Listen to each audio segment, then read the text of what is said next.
Hello, my quilty friends. It's Stacy of Stacy Creates Stuff, and today I have a very exciting quilt for you.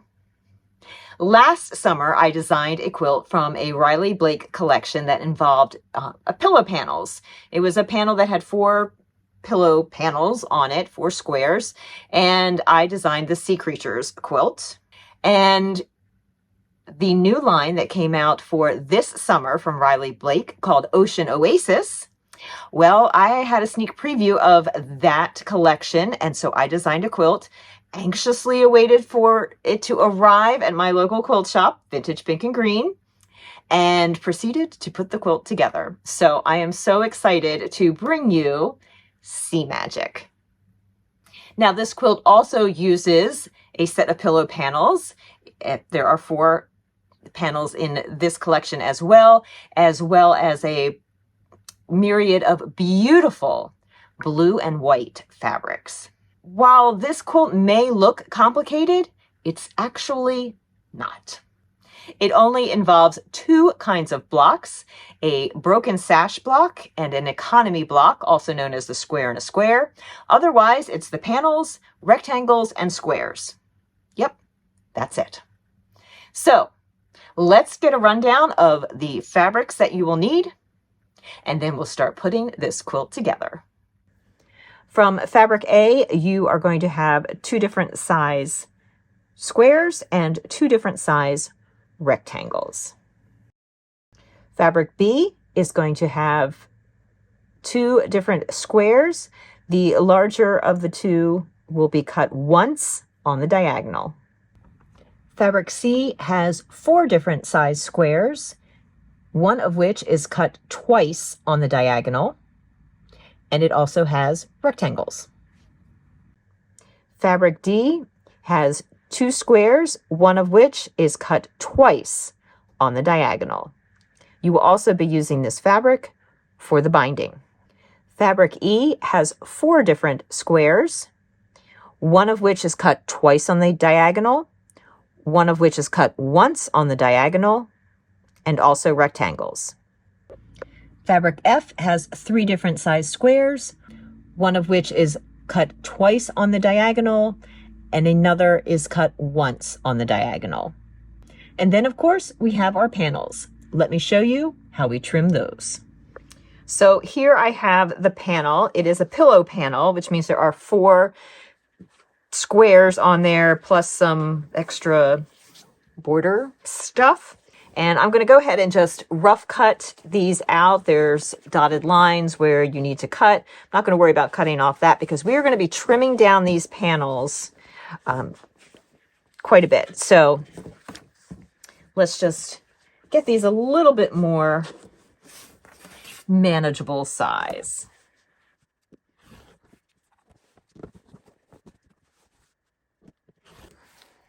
And again, I'm not being real exact for cutting on the dotted line because we're going to make these panels much smaller.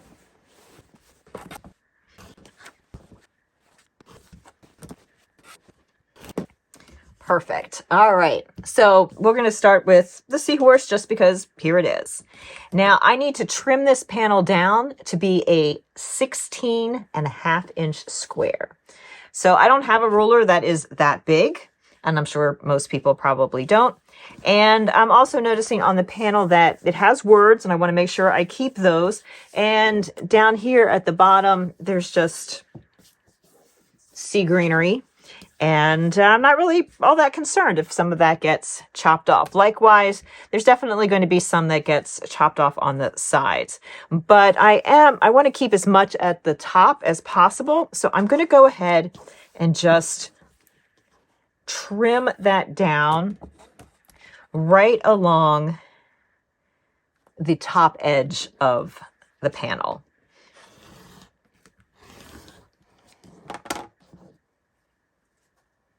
All right, so that is going to be my starting point for this particular panel. And as I mentioned, it needs to be 16.5. So I am going to turn my ruler. So I have an 8.5-inch ruler left-handed 12.5-inch ruler, but I've turned my 12.5-inch ruler so the 1/2-inch mark isn't here on this edge, and I can count a little bit easier to get to my 16.5. So I need 8 inches from my 12-inch ruler, and then the 8.5 inches from here. And I am aligning that mark right along the edge, and then slice that off.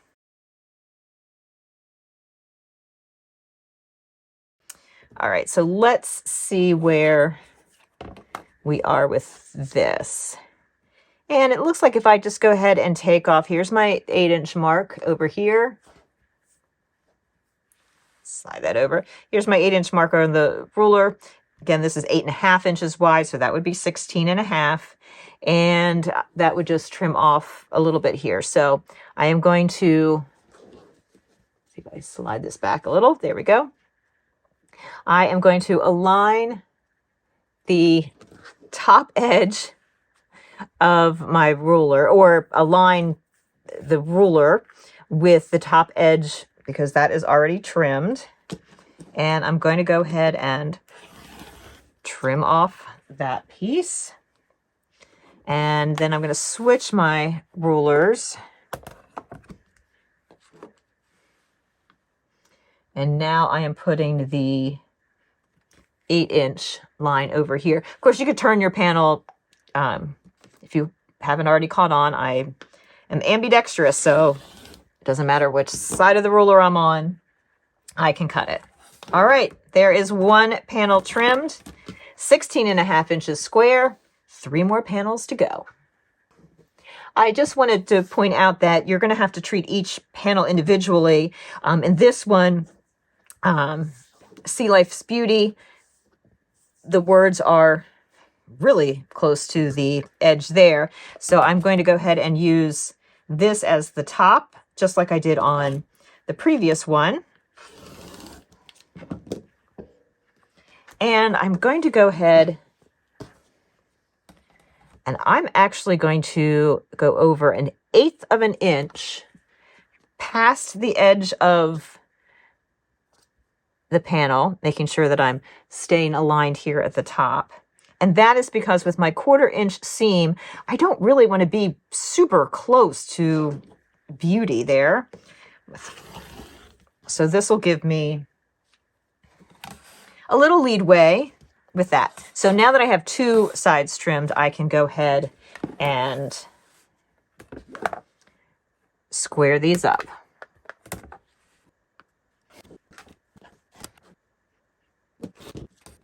I wanted to point out the types of units that we have in this quilt. We of course have the panel, we have some rectangles, we have some squares, although they're not shown in this particular section. And then we have the Broken Sash unit, looks like a diamond with a set of triangles on the outside. And then we have the economy block, which is also referred to as a square in a square. And that has a square center and then a diamond, and then it finishes off with triangles to make it a square. So let me show you how to make the Broken Sash unit. To make the Broken Sash blocks, you are going to need a larger square and 4 smaller squares. Be sure that you are getting the correct size of the larger square, as there are several squares that you have cut, and if you didn't do those diagonal cuts when you were cutting the squares, then you might get confused. So make sure that you have the right size of this square. And we are going to take and sew on the diagonal the smaller square. Just sew right on the diagonal. You can mark this with a pencil or other marking device. Just going to use a ruler here.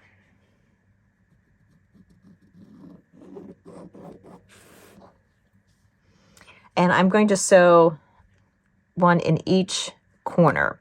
I like to sew opposite corners first, and then I press those open, trim the excess before I sew the other ones. let's go sew these and I'll show you what I mean. Right here I have sewn on the 2 corners, and I'm going to go ahead and just trim off the excess. You can leave however much seam allowance you want. You've already sewn the seam. I aim for about 1/4 of an inch, but it does not have to be exact. And now that those 2 are sewn in place, I'm going to go ahead and do the same thing with these 2 squares. And again, you can mark on the diagonal or not. Often when squares are this small, and because I've been doing this for a while, I don't often mark. I can just use the lines on my sewing machine. But if you are a newer quilter or you feel more confident in having those lines drawn, perfect. Go for it. Draw those lines. Let's go sew this together and see the finished block. And here is the finished block. So I have trimmed all of the excess from the back, and now we're ready to put that onto the design wall. Let's take a look at the economy block. So you start with a square, and then you are going to sew 2 triangles on each side of the square. And these are the triangles that come from the squares that were cut twice on the diagonal. Then once you have those 2 sewn and pressed, then you will sew the top and bottom triangles to the square. Once you have that completed, I do recommend that you trim the block. So let me show you how to do that. I want to show you how I trim the first round of triangles. So hopefully you're remembering to use a scant 1/4 of an inch, because you need as much real estate of those triangles as possible. So I'm taking my ruler here. The width of the block, and actually it'll be in the other direction as well because it's square, is 6 1/4. So that is from the edge of the ruler to this first line here, just past the inch mark. Now I'm going to line that up. I'm going to slide my ruler down a little bit here so you can see the 45-degree angle, because I want to try to keep the inner square, from going way off at an angle. And as I look, if I line this edge up over here so that I trim off some, I'm not going to have quite enough there, a little overage there. So I want to kind of split the difference. So I'm going to be just shy over on this part. That part looks okay. So I'm going to go ahead and trim this side. Now, this is where a rotating mat comes in really handy, because you can kind of keep things simple. But if you need to, of course, pick up and rotate your block, you can. I'm ambidextrous, so I can just slide the ruler over and cut with my other hand, which is what I'm going to do. Also, that will show right-handed versus left-handed. All right, so now we have these 2 sides trimmed. I'm going to turn the block. Now I'm going to look again. So again, 6 1/4. And at the same time, since I've already trimmed these, I want to make sure that I'm aligning with a straight edge at the top or the bottom. They both should be straight. And here, again, I'm going to be just a little bit shy there. But if I trim those little dog ears off, slide this over. This is my 8 1/2 inch ruler, which is why it's a weird measurement over here. Now I'm lining up with the 3/4 inch mark because I have that half there. Trim that off. And there is my block. When I go to align the outer triangle piece, I will make sure that I'm aligning with this. And I can see that, there's that little bit missing right there. So I know I need to kind of keep that edge there. If I had used a little bit more of a scant 1/4 of an inch, I probably wouldn't have this problem. All my test blocks, it came out just perfectly without any shortage on the things. But I wanted to point this out because I am sure that some of you, like me, will be a little bit short on that. If there's any that are really short, I can take off that triangle and resew it. And it sometimes happens when I haven't perfectly centered the triangle. So that is also a tip. All right, I'm going to keep trimming and then we'll move on to the next step.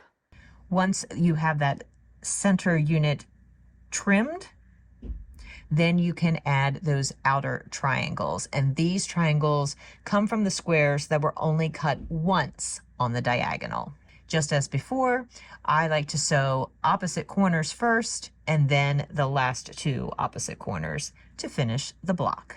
And now that you have that unit together, let's start putting this whole quilt together. We're going to start with the first section. That is the upper left corner. This section will also be repeated as the lower right corner, but let's just work on one section at a time. So there are 8 pieces, and we're going to put those together in columns. So we have the rectangle and the broken sash block, then an economy block and a rectangle, another rectangle and a square, and then a rectangle and another economy block. So I'm going to pair each of those together. And then we will ultimately sew those 4 new pieces together to make one unit. And there we have that first section completed. That was pretty simple. Let's keep going. So let's take a look. I've only sewn at most 2 pieces together so that you can see how they go together. Up here at the top, I have a broken sash block with a square, and then I have the large square with an economy block. Those 2 pieces will be, or 2 units will be sewn together to make one larger unit. Then up here, I have sewn 3 pieces together. I have a square of the white background starfish, a broken sash, and then the seaweed coral print. And below that, I have a strip that is a broken sash and then a rectangle. And those 2 units will be sewn together. Once they're together, they will go with this economy block, and that will form a unit. Then down here, we have sewn together a square with a broken sash. That will match up with this rectangle. Once those are sewn together, that will go with the economy block. And then down here, we have a square with a broken sash and a rectangle. That will make one long unit that will attach to this unit. Once those are attached, then this side piece can go on. All right, we are a step closer. I'm going to go ahead and put these 2 pieces together, these 2 pieces together, and also sew on that bottom strip. You can really see it coming together now. So I just need to attach this little side piece to this unit. Once that is done, they will connect to the top. Once that's connected, that last side bit and one whole corner will be done. And there we have it, the finished segment is the upper right corner. There is actually a segment just like this one in the lower left, except it will be turned around the other way. The third section is a section that involves a panel. So we're going to be sewing the long rectangle with the broken sash block together. Once those are together, we'll be able to sew those to the bottom of the panel. Meanwhile, on the side here, we have an economy block, 2 squares, and another economy block. We'll start with sewing the 2 squares together, and then we'll sew all those 3 units together to form one long unit that will match up with the panel and the little border along the bottom. All right, here we are with section 3 completed. Let's move on to section 4. This next section involves a panel, and I am using the You and Me in the Sea panel. Then to the left of that, we have a long rectangle and a broken sash block. Then on the right, we have an economy block and 2 rectangles. So first thing is to sew those 2 rectangles together. Once those are sewn together, they will go with the economy block, and I will sew the broken sash block and the long rectangle together. That will attach to the one side of the panel, and those will go on the other side of the panel. And we have this section all finished. So we'll set that aside until we're ready to put the whole quilt top together. Here we are with section 5, which may look vaguely familiar because it is very similar to section 4. Just swap things around a little bit. And of course, a different panel. So we have the Seize the Day panel. We have the 2 rectangles, which I've already sewn together, and the economy block. I will be sewing the rectangles and the economy block together, and then those will be sewn to the panel. Here we are with panel number 6, which is very similar to number 3. Different panel, of course, but otherwise all the other pieces are the same, just mirrored imaged. And I have already sewn together the 2 economy squares, which are separated by 2 squares. And then I have a long rectangle and a broken sash block, which I will sew to the panel. Once that's sewn, I will add on that economy block unit, and that section will be done. I've laid out some of the sections on my design wall so that you can start to see how it goes together. So you'll be taking section 1 and sewing it to section 3, which is right below it, and then section 5 onto the bottom of that. Section 2 will be sewn to section 4.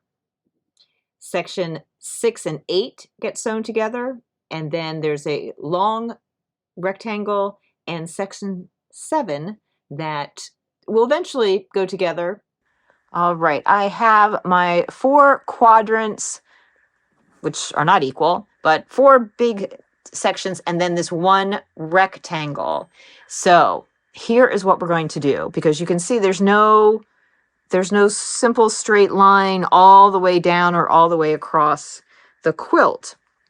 So what I'm going to do is I'm going to take this rectangle and I'm going to sew it to this lower quadrant, but I'm only going to sew about 2/3 of the way down. So just from the top down to about there. Once that is sewn, I will then have a seam or an edge here that is equal to the first quadrant edge. So 2/3 of this rectangle, and then I'll be sewing across that line. Now that we have the second and fourth quadrant sewn together, and our little rectangle is still only partially sewn, but now that entire side of the second quadrant is matching with the length of the first quadrant. So I can sew all the way down this seam until I get to the end of that rectangle. And yes, these 2 parts will be sewn together, and this will still be open. All right, so here we still have a rectangle only partially sewn, but this edge is the same as this edge. So we're going to sew those 2 pieces together, and that will just leave us the rest of this seam to sew. So first this, and then we're going to complete that seam. All right, I sewed those quadrants together. There they are, sewn along that rectangle. And now I just need to sew that last seam all the way down. Currently, this quilt is only available in kit form. Of course, it includes the instructions, and the kit is available exclusively from my favorite quilt shop, Vintage Pink and Green. It is in the Snow Hill location, because now Vintage Pink and Green has 2 locations. The other location is in Weisport, Pennsylvania, up in the Poconos, just south of Jim Thorpe. I will have some of my quilt kits up there as well, but being that the Weisport store is in the mountains and the Snow Hill store is by the sea creatures are going to be in the shop that's near the sea. Links to purchase the kit are in the description below. If you are participating in the All Mid-Atlantic Shop Hop this summer, which is the months of July and August, be sure to stop by, well, both of the Vintage Pink and Green locations. But if you want to see the Sea Magic quilt, it will be in the Snow Hill location, along with several of my other quilts. I hope you enjoyed this video, and I look forward to seeing you again very soon. In the meantime, why not check out this?